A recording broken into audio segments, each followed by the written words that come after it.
গণসংহতি আন্দোলনের অভ্যন্তরীণ নীতিগত সিদ্ধান্তের কারণে দলের প্রধান সমন্বয়কারীর পদ থেকে সরে দাঁড়িয়েছেন পরিকল্পনা প্রতিমন্ত্রী জোনায়েদ সাকিব। শনিবার সকালে রাজধানীর হাতিরপুলে দলের কেন্দ্রীয় কার্যালয়ে আয়োজিত এক সংবাদ সম্মেলনে আনুষ্ঠানিকভাবে এই সিদ্ধান্তের কথা জানানো হয়। সংবাদ সম্মেলনে তিনি স্পষ্ট করেন, তিনি দল থেকে পদত্যাগ করেননি, বরং দলের সাংগঠনিক নীতির অংশ হিসেবেই তিনি এই দায়িত্ব ছেড়েছেন। প্রধান সমন্বয়কারীর দায়িত্ব ছাড়লেও তিনি দলের রাজনৈতিক পরিষদের সদস্য হিসেবে আগের মতোই সক্রিয় থাকবেন এবং তার রাজনৈতিক কার্যক্রম চালিয়ে যাবেন।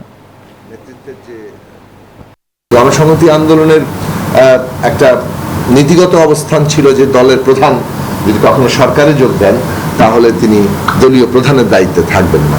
তো সেই নীতিগত অবস্থানটা আমরা এখন বাস্তব রূপ দিচ্ছি যে আমরা যেহেতু দলীয় প্রধান হিসেবে আমি দায়িত্ব পালন করছিলাম এবং দলীয় প্রধানের দায়িত্ব পালনকালীন অবস্থায় সরকারে যোগ দিয়েছি, এই দলীয় প্রধানের দায়িত্ব এটা আমরা ছেড়ে কিছুটা সাংগঠনিক প্রস্তুতি নিতে হয়েছে। আমরা আসলে কার্যত ইলেকশনের পরপরই এই নীতি কার্যকর করেছি, কিন্তু এটা ঘোষণা দিতে কিছুটা দেরি করেছি।